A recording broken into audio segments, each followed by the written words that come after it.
بسم اللہ الرحمن الرحیم یا ایہا الذین آمنوا کتب علیکم الصیام کما کتب علی الذین من قبلکم لعلکم تتقون۔ قال النبی صلی اللہ علیہ وسلم لکل شیء زکاۃ و زکاۃ الجسد الصوم، او کما قال صلی اللہ علیہ وسلم صدق اللہ العظیم و صدق رسولہ النبی الکریم۔ ان اللہ و ملائکتہ یصلون علی النبی یا ایہا الذین آمنوا صلوا علیہ وسلموا تسلیما۔ اللہم صل علی سیدنا و مولانا محمد معدن الجود والکرم وآلہ وصحبہ وبارک وسلم۔ حمد و صلاۃ کے بعد قرآن مجید سورہ بقرہ، اللہ تبارک و تعالی نے ارشاد فرمایا یا ایھا الذین آمنوا کتب علیکم الصیام، اے ایمان والو تم پر روزے فرض کیے گئے، کما کتب علی الذین من قبلکم، اسی طرح جس طرح تم سے پہلے لوگوں پر فرض کیے گئے تھے، لعلکم تتقون، تاکہ تم پرہیزگار ہو جاؤ، متقی ہو جاؤ، اللہ سے ڈرنے والے بن جاؤ، گناہوں سے بچنے والے بن جاؤ، اپنی زندگی کو رب رسول کے احکامات کی روشنی میں گزارنے والے بن جاؤ۔ روزہ ایک پریکٹس ہے، ایک مجاہدہ ہے، ایک جد و جہد ہے۔ جد و جہد کس چیز کی؟ اللہ کی رضا کے مطابق اپنے آپ کو ڈھالنے کی جد و جہد۔ صوم کا لغوی معنی ہوتا ہے رک جانا۔ حلال رزق سامنے پڑا ہے، حلال مشروب سامنے پڑا ہے، حلال رشتہ بیوی کا موجود ہے، لیکن ان سب چیزوں سے حالت روزہ میں رکنا، اللہ کی رضا کے لیے رکنا، اس کا نام روزہ ہے۔ صوم کا معنی رکنے کے ہیں، پرہیز کرنے کے ہیں، بچنے کے ہیں۔ ہر چیز موجود ہے لیکن اللہ کا حکم نہیں ہے تو لہٰذا کھا نہیں سکتے۔ تو رب فرماتے جب جائز چیزیں تو میری مرضی کے بغیر میرے حکم کے نہیں کھا سکتا، تو نے رکنا ہے تو حرام کیسے کھا لیتا ہے؟ جائز چیز کے لیے تجھے حکم ہے، میں کہوں تو کھائے گا، میں کہوں تو نہیں کھائے گا۔ میں نے حکم دے دیا جائز ہے، روٹی ہے، کھانا ہے، گوشت ہے، تیری فریج میں پڑا سارا کچھ، تو با اختیار ہے، منہ میں دانت بھی ہیں، ہضم کرنے کو ہاضمہ بھی ہے، بھوک کی شدت بھی ہے، پر میری اجازت کے بغیر تو کھا سکتا۔ روزہ رکھ لیا، اب تجھے حکم نہیں کہ تو کھائے۔ جب جائز چیز میری مرضی کے بغیر نہیں کھا سکتا تو ناجائز کیسے کھائے گا؟ میرے نبی پاک علیہ الصلوۃ والسلام نے اپنے خوبصورت الفاظ کے اندر اس مفہوم کو بیان فرمایا۔ محبوب پاک صلی اللہ علیہ وسلم فرماتے جس نے جھوٹ نہیں چھوڑا، غیبت نہیں چھوڑی، برائی نہیں چھوڑی، اللہ کو اس کے بھوکے پیاسے رہنے کی کوئی ضرورت نہیں۔ وہ کاہے کا رکا ہے؟ جب کوئی کام تو اس نے اللہ کی رضا والا کیا نہیں۔ روزہ رکھ کے دغا کر رہا ہے، روزہ رکھ کے جھوٹ بول رہا ہے، روزہ رکھ کے کم ماپ رہا ہے، تول رہا ہے، دھوکہ دے رہا ہے، رشوت لے رہا ہے، فراڈ کر رہا ہے، حرام کا مال اکٹھا کر کے کہتا ہے اس میں سے چلو 10 دیگیں بھی پکا دیں گے۔ وہ بھائی جو کام اللہ نے تجھے کرنے کو حکم دیا تھا، جب تو وہ بجا ہی نہیں لا رہا، مقصد روزہ ہی تو حاصل، لعلکم تتقون۔ روزے کا مقصد یہ ہے کہ تو پرہیزگار ہو جائے۔ میرے نبی پاک علیہ الصلوۃ والسلام کی بارگاہ عالی مرتبت میں 2 عورتیں آئیں، یہ چیزیں کھا لو، کہنے لگی محبوبہ ہم نے روزہ رکھا ہوا ہے۔ فرمایا نہیں تمہارا تو روزہ نہیں ہے، حضور رکھا ہوا ہے روزہ، سحری سے لے کر اب تک کچھ نہیں کھایا، شام تک بھی نہیں کھائیں گی۔ محبوب نے فرمایا ذرا کہہ تو کرو، الٹی تو کرو۔ کہہ کی تو ان کے حلق سے خون بھی نکلا اور گوشت کے لوتھڑے بھی نکلے، پھوٹیاں بھی نکلی۔ نبی پاک نے فرمایا وہاں بیٹھ کے تم نے اپنے جاننے والوں کی غیبت نہیں کی، چغلی نہیں کھائی؟ خاموش ہو گئیں، گردنیں جھک گئیں۔ نبی پاک نے فرمایا تم نے قرآن نہیں پڑھا کہ جو اپنے بھائی کی غیبت کرتا ہے وہ مردہ بھائی کا گوشت کھاتا ہے؟ تو گوشت کھا کے بھی تمہارا روزہ رہ گیا۔ کس طرح کا روزہ ہے کہ صاحب روزہ رکھ کے نہ رکھنے والوں پہ تنقید کر رہے ہیں۔ تراویحاں پڑھ کے نکلے ہیں تو کہتے ہیں میں اکیلا ہی نیک ہوں، باقی تو محلے میں کوئی پڑھتا ہی نہیں۔ یہ کیسا تیرا روزہ ہے کہ تو روزہ رکھ کے تو اس کے مقصد کو نہیں سمجھا؟ لعلکم تتقون۔ روزہ دار تو وہ ہے کہ روزہ رکھا ہوا ہے، کھانے بھی سے رکا ہے، پینے سے بھی رکا ہے، عمل زوجیہ سے بھی رکا ہے، پھر وہ جھوٹ سے بھی رکے، غیبت سے بھی رکے، بدنگاہی سے بھی رکے، حرام خواری سے بھی رکے ساری چیزوں سے۔ یہ بتلائیے کہ روزے کی حالت میں اپنی بیوی کے پاس جانا منع ہے تو غیر محرم کو دیکھنا جائز ہے؟ ہمارے ٹی وی پہ میں نے پہلے بھی کہا تھا کہ ہم ٹھیکیدار اور ذمہ دار نہیں ہیں مذہب کے۔ یہاں ہمارے آنے سے پہلے بھی کوئی بیٹھا تھا، ہم مریں گے تو یہاں ہم سے بڑے بڑے نیک لوگ بیٹھیں گے، کوئی بندہ ذمہ دار نہیں ہے۔ بڑے بڑے کج کلا، صاحب جبہ و دستار، بڑے بڑے صاحب بصیرت، آئمہ، فقہاء، علماء، زعماء، نقبا، صوفیاء، اولیاء، غوث، کتب، ابدال، اوتاد، کتب الاقطاب، جانے کون کون آئے، علماء آئے، مفسرین آئے، محدثین آئے، گزر گئے۔ ہم تو خاک نشین لوگ ہیں، تھوڑا کام کرنے والے، تھوڑی صلاحیت رکھنے والے۔ لیکن بھائی اگر کرتے ہیں تو ایک کام کرتے ہیں، ساتھ دوسرا نہیں کرتے۔ یہ کس طرح کا دین سکھانے لوگ نکلے کہ شوال سے لے کر شعبان تک گانا سنایا جائے گا، شعبان سے لے کر شوال تک ناچ گانا کیا جائے گا، شوال سے لے کر شعبان تک دھما چوکڑی ہوگی، رمضان آئے گا تو حدیثیں سنائی جائیں گی، رمضان آئے گا تو لوگوں کو قرآن پڑھ کے سنایا جائے گا۔ یہ مذہب باج نہیں ہے کہ گویے مذہب سکھائیں گے، ایکٹر مذہب سکھائیں گے۔ یہ مذہب باج نہیں ہے کہ ایک گلاس کے اندر پہلے شراب پی لو، پھر اسی گلاس میں رمضان آئے تو شہد بانٹنا شروع کر دو۔ یہ باج نہیں، یہ میرے رسول اللہ کا مذہب ہے۔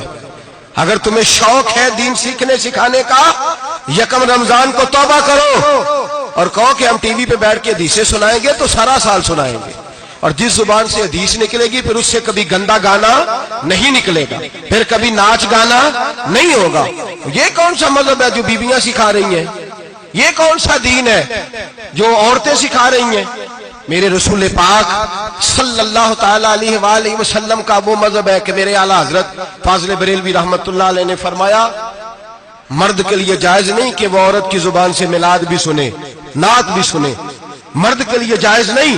مرد کو مرد سکھائے گا، عورت سکھائے گی تو عورتوں کو سکھائے گی۔ بے شک آپ سویرے فتویٰ دیجئے کہ چھوٹی سی مسجد میں بیٹھ کے، چھوٹے سے کونے میں بیٹھ کے چھوٹا سا مولوی، اور وہاں تو اتنے بڑے مفتی ٹی وی پہ بیٹھے ہوئے، وہ غلط ہے تو صحیح ہے کیسے ہو گئے؟ سنو، میرے نبی پاک علیہ الصلوۃ والسلام کے مذہب کا حسن یہ ہے کہ اسلام کہتا ہے ایک نظر بی بی کو دیکھا کسی نے غلطی سے تو معافی ہو جائے گی، دوسری نظر شہوت سے دیکھا تو حرام ہے اس کے لیے، وہ پاکستان کا مولوی ہو یا سعودی عرب کا شاہ ہو، کسی کے لیے عورتوں کے بیچ پھرنا اٹھنا بیٹھنا جائز ہے۔ میرے نبی پاک صلی اللہ تعالی علیہ وسلم نے فرمایا ہے میں عورتوں سے مصافحہ کرنے نہیں آیا، اور میرے نبی پاک صلی اللہ علیہ وسلم نے فرمایا ہے، حضور فرماتے ہیں لیکن نا کتا بالکل ناپاک نہیں ہوتا، کتے کا تھوک ناپاک ہوتا ہے، یا کتا گیلا ہو جائے تو ناپاک ہوتا ہے، لیکن خنزیر سارا ناپاک ہوتا ہے، کل ناپاک ہے خنزیر۔ نبی پاک نے فرمایا خنزیر بھی ہو اور گند میں لتھڑا ہوا بھی ہو، پیشاب میں لتھڑا ہوا ہو، گوبر میں لتھڑا ہوا ہو، پخانے اور فضلے میں لتھڑا ہوا خنزیر ہو، اس کا جسم تیرے ساتھ ٹکرا جائے تو اتنا برا نہیں جتنا غیر محرم عورت کا وجود تیرے ساتھ ٹکرا جائے تو برا ہے۔ اس حد تک میرے نبی پاک صلی اللہ علیہ وسلم اور گنبد کے معاملے میں فتویٰ دینے والے، یا رسول اللہ کہنے پر کفر کا فتویٰ دینے والے اور بڑی بڑی باتیں کرنے والے خاموش کیوں ہو گئے؟ یا ایھا الذین آمنوا لا تتخذوا اليہود والنصارى اولیاء، رب فرماتا ہے یہودیوں اور عیسائیوں کو دوست نہ بناؤ، یہ تمہارے دوست ہو سکتے، یہ تمہارے سجن ہو سکتے؟ جب عرش کا مالک کہہ رہا ہے سجن نہیں ہو سکتے تو دوستی کی بات کیسے بڑھا رہا ہے؟ یا رسول اللہ ہمارے سجن کون ہو سکتے ہیں؟ فرمایا تمہارا دوست وہ ہو سکتا ہے جو محمد عربی کا غلامی کرنے والا ہو، جو رسول اللہ کی نوکری کرنا ہو دوست ہوگا۔ دوسرا دوست ہو سکتا؟ کوئی ایکٹر مذہب نہیں سکھائے گا، کوئی گویہ مذہب نہیں سکھائے گا۔ حضرت جناب سیدنا جنید بغدادی، بغداد کے پیر سے کسی نے پوچھا تھا آج سے 1100-1200 سال پہلے، وہ تو زمانہ ویسے نیکی اور پرہیزگاری کا تھا، کہا بابا جی مرد اور عورت نیک ہو، بغیر پردے کے، بغیر حجاب کے، بغیر دیوار کے بیٹھ کر ایک دوسرے کو دین سکھا سکتے؟ حضرت صاحب بتائیے، مرد اور عورت نیک ہو تو بغیر پردے اور حجاب کے ایک دوسرے کو دین سکھا سکتے ہیں؟ تو حضرت جنید بغدادی فرمانے لگے سکھانے والا حسن بصری ہو اور سیکھنے والی رابعہ بصری ہو تو پھر بھی بغیر پردے کے بیٹھنے کی اجازت نہیں۔ تو مفتی صاحب کو اجازت کس نے دی؟ مولانا صاحب کو اجازت کس نے دی؟ بڑا وہ نہیں ہوتا جو ٹی وی پہ زیادہ آتا ہے، بڑا وہ ہوتا ہے جو رسول اللہ کے دین پہ عمل زیادہ کرتا ہے۔ حضرت عبداللہ ابن مسعود رضی اللہ تعالیٰ عنہ فرماتے زیادہ باتیں کرنے والا عالم نہیں ہوتا۔ حضور پھر عالم کون ہوتا ہے؟ فرمایا پڑھو قرآن، انما یخشی اللہ من عبادہ العلماء۔ فرمایا بڑا عالم وہ ہوتا ہے جو اللہ سے زیادہ ڈرتا ہے، اس لیے کہ رب فرماتا ہے میرے بندوں میں سے جو عالم وہ ہے جو اللہ سے زیادہ ڈرتے ہیں، خوف رکھتے ہیں۔ تو میرے بھائی رمضان المبارک میں بچنا ہے، پرہیز کا وقت ہے، تو کوئی شخص بھی کوئی شو نہ دیکھے، میری منت ہے آپ حضرات، کوئی شو نہ دیکھے۔ عورت کا تو پردہ ہے، تو ہمیں تو تماشے پہ لگا دیا گیا، عجیب قسم کے ایکٹر آ گئے اور مذہب سکھا رہے ہیں۔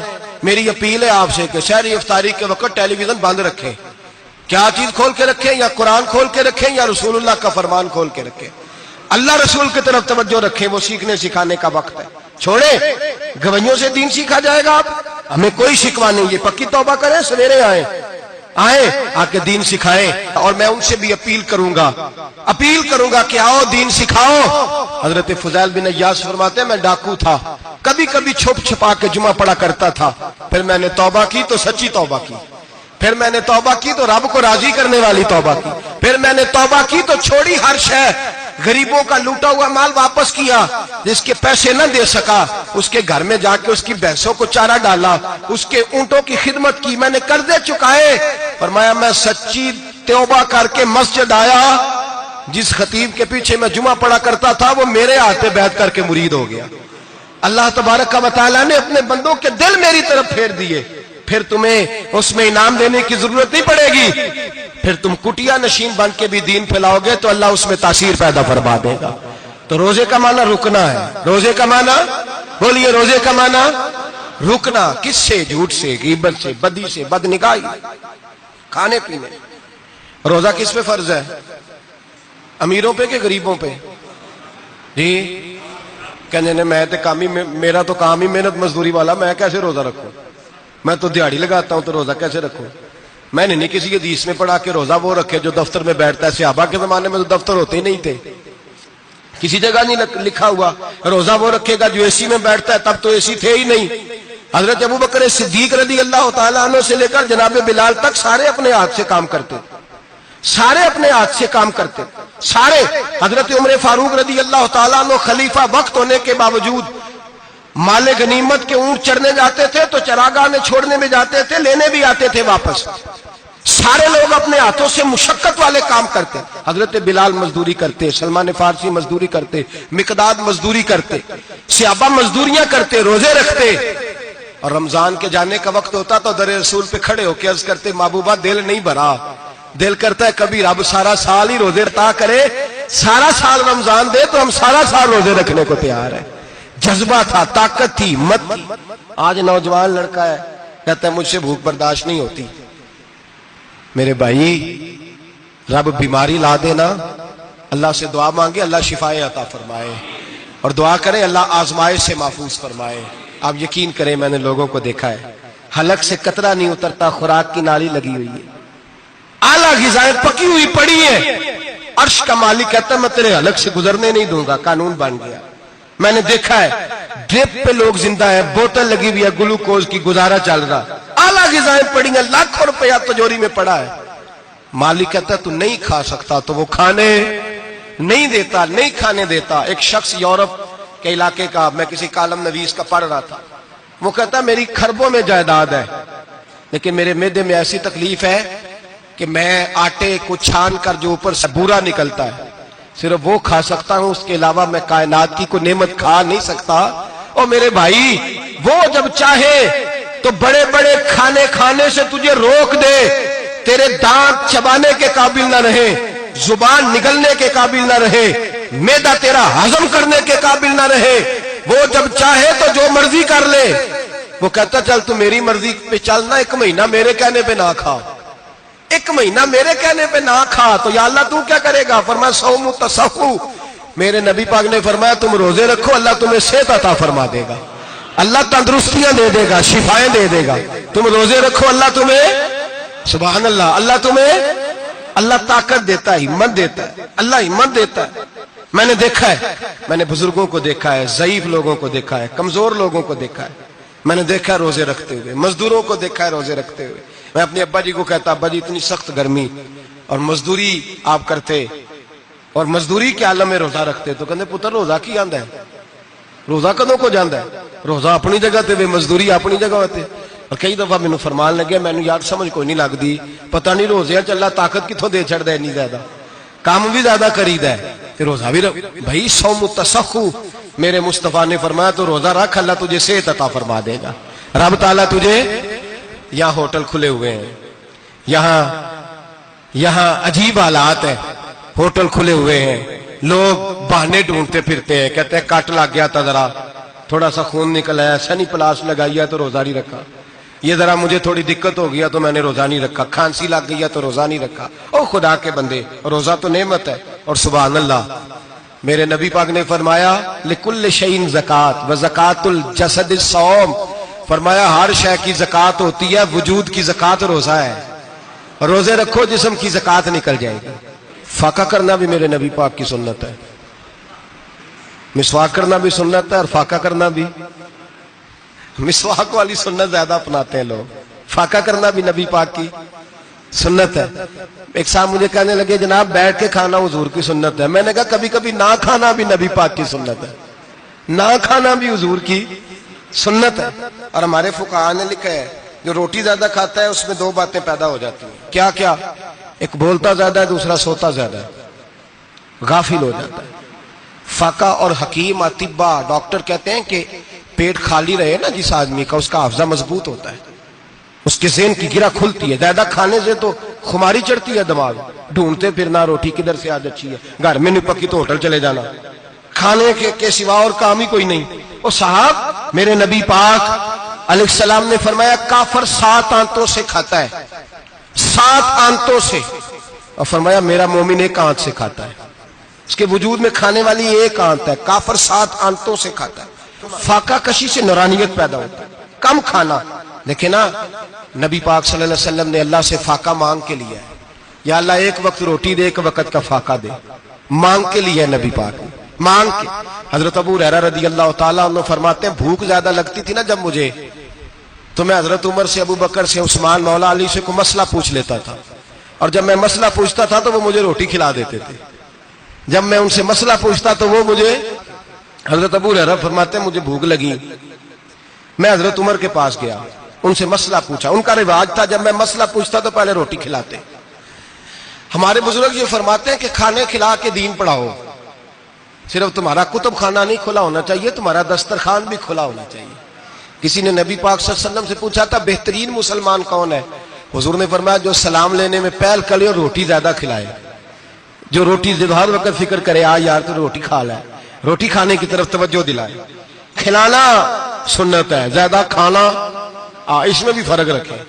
تو نبی پاک صلی اللہ علیہ وسلم کے صحابی حضرت ابو ہریرہ رضی اللہ تعالیٰ عنہ فرماتے ہیں میں نے حضرت عمر سے مسئلہ پوچھا، میں نے کہا حضور مسئلہ بتائیں، تو کہتے پہلے ان کی عادت تھی جب میں مسئلہ پوچھتا تو روٹی بھی کھلاتے، آج انہوں نے مسئلہ ہی بتایا ہے، روٹی کوئی نہیں کھلائی۔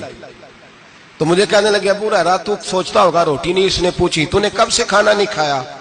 میں نے کہا آج صبح سے۔ تو جناب عمر کہنے لگے میں نے کل صبح سے نہیں کھایا، چل ابو بکر صدیق کے گھر مسئلہ پوچھتے ہیں۔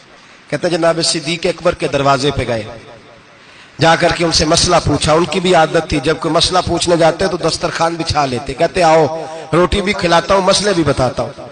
کہتے ہیں گئے تو انہوں نے بھی مسئلہ بتایا، روٹی کوئی نہ پوچھی۔ تو کہنے لگے عمر ابو ہریرہ تم لوگوں نے کل پرسوں سے نہیں نہ کھایا ہوگا، اور ابو بکر کو 4 دن گزر گئے ہیں، تھوڑا سا دودھ ملا ہے یا کھجور ملی ہے، روٹی کوئی نہیں ملی، چلو در رسول پہ چلتے، آؤ حضور کی بارگاہ۔ کہتے ہیں نبی پاک کی بارگاہ میں آئے، حضور نے چہرے دیکھے، کریم سے مسئلہ نہیں پوچھنا پڑا، میرے مصطفیٰ کریم نے فرمایا بھوک لگی ہوئی ہے تم تینوں کو، 3-4 دن ہو گئے؟ اللہ کے رسول نے فرمایا مجھے پورا ہفتہ ہو گیا ہے۔ سبب کچھ اور ہے جس کو تو خود سمجھتا ہے، زوال بندہ مومن کا بے زری سے نہیں، بھوک نقصان کا وجہ نہیں بنی، وجہ کوئی اور بنی ہے۔ رشوتیں جو بازار گرم ہوئے ہیں لوٹ مار کے، یہ روٹی کے لیے نہیں، یہ زیادہ کھانے کے لیے، یہ بینک بیلنس کے لیے گرم ہے۔ یہ لوٹ مار کا مقصد کوٹھیاں بنانا ہے، روٹی کا تو رب کریم کا وعدہ ہے جو روز روتا ہے شام کو کہ میرا کاروبار کوئی نہیں، اصل میں کہتا ہے بنگلہ کوئی نہیں، اصل میں کہتا ہے کار کوئی نہیں، پجارو کوئی نہیں، روٹی تو اللہ عطا فرماتا ہے، اس کا وعدہ ہے۔